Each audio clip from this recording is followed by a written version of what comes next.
Trey Veston here, out again in the North Idaho woods with my trusty companion Arlo, who's guarding the perimeter right now. Anyway, I'm here to review my latest vehicle. This is a brand new 2024 Jeep Wrangler Sport S model.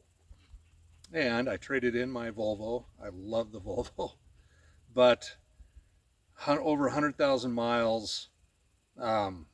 Started having some issues with electrical gremlins. Transmission started making me nervous how it was banging into gear.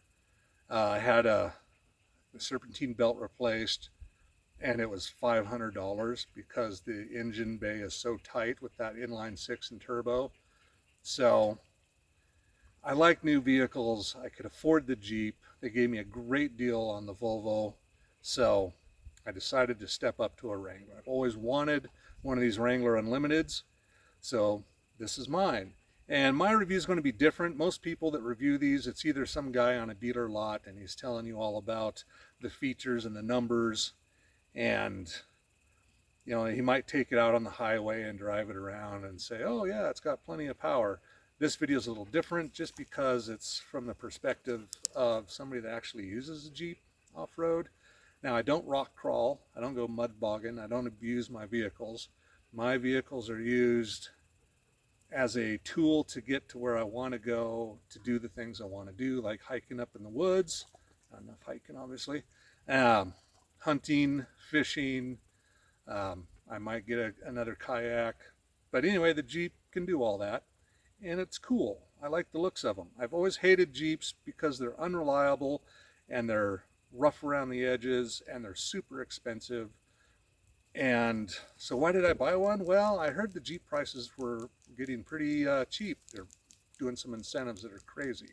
So I went online, I did the research, I found out I wanted the Willys S model because it had the stuff I wanted. Of course, it didn't have the heavy-duty Dana 44s and the Rubicon, which I really liked. I figured, okay, I'm going to put 35s on whatever I get, and I'd feel better with 44s, and of course a locker would be awesome. But what I ended up with was this Willys S, and especially Willys S 4xe. It's a hybrid. I'm turning into a hippie. Actually, no, I'm not turning into a hippie. I bought the hybrid because A, massive discounts, almost $20,000 in dealer incentives on this sucker. By the time I figure in the trade up on the Volvo, the lift kit they're throwing in for it, and some other goodies, I couldn't refuse for 20 grand off MSRP, and the 4xe because it's 700 pounds heavier than a regular Willys S or Sport S. It has Dana 44 heavy duty axles with 373 gears, perfect for the 35s I'm going to be mounting on here. Now the lift kit I'm going to put on here, actually I'm not going to put it on, the dealer's going to put it on because they included it in the deal. It's a 2-inch Mopar lift with reservoir Bilstein shocks, and it's going to have plenty of room for 35s. You can almost fit 35s on this stock, so with extra 2 inches of lift, it's going to be great. I wanted the extra 2 inches just because it adds some more articulation. It helps it ride a little softer, and you've got the upgraded shocks. I do most of my driving off-road on bumpy gravel roads. I'm going to be taking this thing to Arizona in January. I'm going to be doing some Jeep trails, exploring the desert, ghost towns, lots of washboard roads. I mean, tons of them. And this Jeep, you know, they don't have a reputation for staying together and being rattle free. So I figured a softer suspension with some lift was just the special sauce that it needed. So plans for this thing. I've already done a couple mods. I'm trying to do things just based on needs and not looks, but also looks are considered as well. So let's take a look at this thing and go over some of the mods I've done. Okay, quick walk around. Obviously these tires are useless, completely useless for off-road. I drove this the other day to work in heavy rain, and they started hydroplaning pretty bad, so these tires have got to go. What I've added are these Tiger side steps. I like them. They don't stick down below the frame rails, and they let me have access to the roof rack, which I've installed these. This is not the complete roof rack. I'm going to be adding that platform rack that I added to my Tundra. So reduce wind noise, less resistance, and still useful for carrying stuff that doesn't fit in the Jeep. Let's see, what else have we done to this thing? There's your charge port. Oh yes, this bumper. This is a Barricade heavy-duty off-road something. I can't remember the name of it. I got from Extreme Off-Road. I've got some amber LED lights ordered to go in there that will plug into the factory system. I haven't decided on a winch yet. Have to do a little bit more research. At least a 9,500 pound winch. And I'm going to add a steel plate to the top of this to kind of add some more heft. So that'll be nice. Other than that, Jeep's pretty much stock. There's so much stuff you can get for this thing. Now Arlo is not happy. The Volvo was much better, but it's a little cramped in the back seat, and he's got to jump really high to get in there. But that's with the rear seat folded down. And yeah, I had it so I folded the rear seats forward, or the bottom seats were folded forward, and it was a much lower height. It was better for him. I would put him in the very back, but he loves the window, and if these popped out, he'd be in the back, but he's got to have his head out the window. And so, gosh, I don't know. It's really high for him to get in there. I'm probably going to have to go back to the other way, but there wasn't near as much room, in this special hard platform dog seat I ordered wouldn't fit with the bottom halves of the seats folded forward. Interior stuff, really not much. One of these little organizers is handy. Got the keys to the roof rack in there. The phone mount I added, it won't stick to the interior of the Jeep. It worked great in the Volvo, won't work in the Jeep plastics. I've added an organizer up there for the visor that I had in the Volvo. Always got a hidden knife there. Going to be adding a CB, and then of course some switches for the lights. Let's see, what else do you want to see on these? You know, I love watching these. I watched a bunch of these Jeep Wrangler reviews, and the thing that bugs me is they're never told from the perspective of an actual off-road person or person's going to use them. It's always some guy at a dealership, or if it's not a guy at a dealership, it's somebody that hasn't really used it as a Jeep. So, and compared it to other SUVs out there. So compared to the 4Runner, way more horsepower, better gas mileage. So far in stock form off-road, you know, the departure angle is better on the Wrangler. Approach angle, of course, is better. I mean, this thing isn't lifted at all, and I can go anywhere here that my Tundra, even lifted on 33s, was dragging. This thing doesn't drag. With the 2-inch lift and 35s, it's going to be awesome. So I think that's about it. Of course, I'll be adding a rear bumper. Got to have some more armor on the back, and should be cool, but that's pretty much it. We'll go do some obstacles and show it how well it flexes in stock form, and then we'll come back up here with the 35s on and do the same.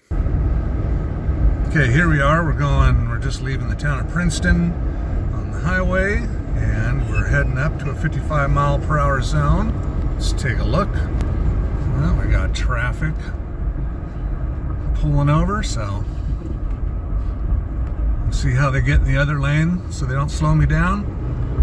It's because people are polite up here. Yeah, polite. Very rare. Okay, so we're up to 58 miles per hour. 57, and you can see the fuel economy.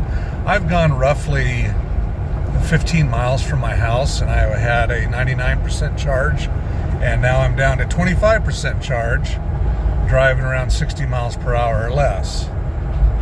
Noise level, it's not bad. You know, there is some wind noise.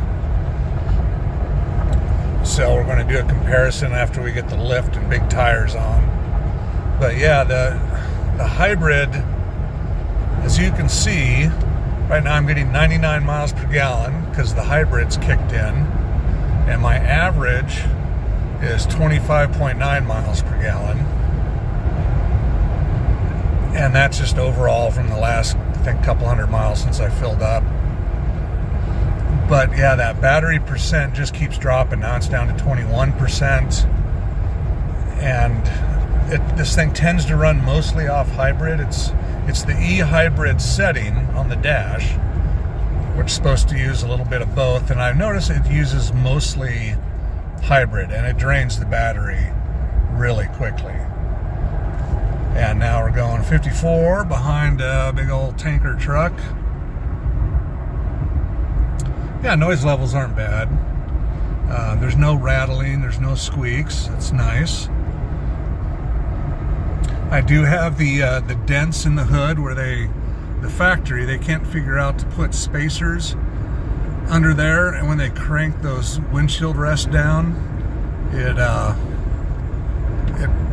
puts big old divots in the hood. So I've been told just to get some washers and fix it myself.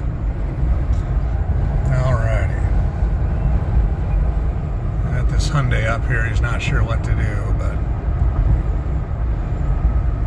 we got a lot of traffic. It's hunting season. It's a Sunday. It's beautiful out. A lot of people coming from the woods, have lunch. I'm gonna head back out. This guy's antsy. Is he gonna go for it? He's gonna go for it. Gotta get around that vehicle. So now this thing, got oncoming car. This thing, we're going fine. But let's see how fast this thing is.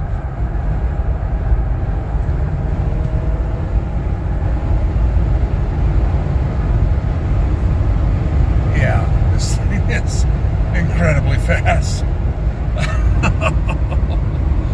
With the hybrid and the gas turbo fully engaged, I've got 376 horsepower, and it frickin' feels like it. It's awesome. Yeah, this thing is incredibly fast for a brick-shaped Jeep. And there you go. But now I'm down to 14% battery. So I gave her all. Got the whole 9 yards at that one. So, all right, now I've got the off-road gauges, or not the off-road gauges, but my gauge package up there so I can monitor my temps. Oil pressure you can see is 0. That's because I'm just running purely on hybrid. When I give her some gas, there goes that oil pressure. Goes up to normal. So, alrighty. Not a bad driver. It's really quite comfortable. I like it. I'm happy with it. It's not as good as the Volvo by any means. I think it feels about even with the Volvo for speed. Volvo had 335 horsepower. This thing has 376, but this is heavier and boxier. So, of course, the Volvo handled better and rode nicer, and the seats were more comfy, but it wasn't a dang Jeep. So, there you go. Alrighty. Let's get back to more Jeep stuff.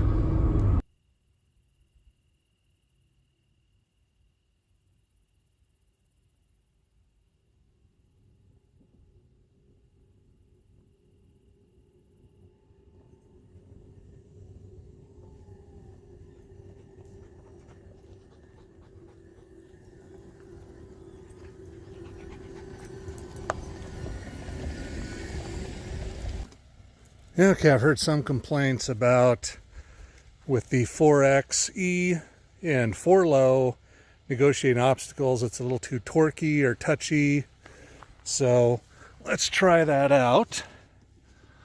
This is a little bit of an obstacle. It's so hard. This road's pretty mild. So, alrighty, let's see what we can do. See what happens.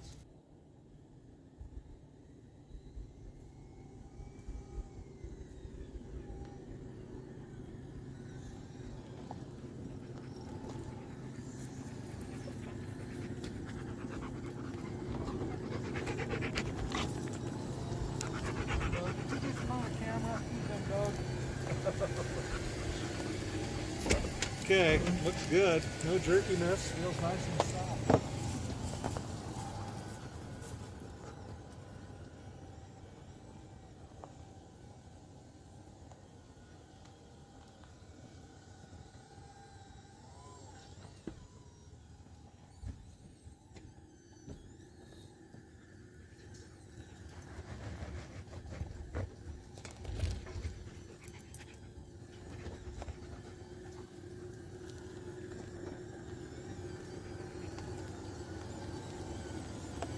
Okay, that was the worst line you could take, but there you go. Okay, there's our pitch and roll pages. They're kind of cool. We're driving in silent mode.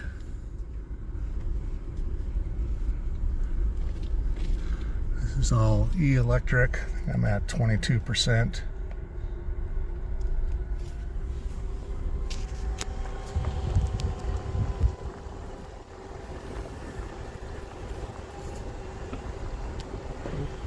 Some water, and he's done. Got water. So quiet.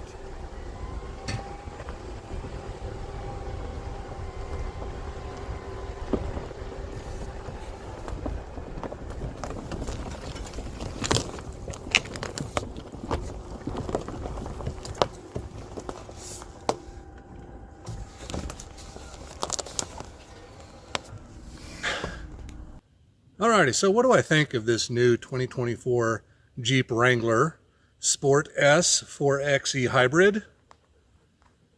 I like it. I really do like it. I was so worried coming from the Volvo, which is the most comfortable, fastest SUV I've ever had, that this would really disappoint me.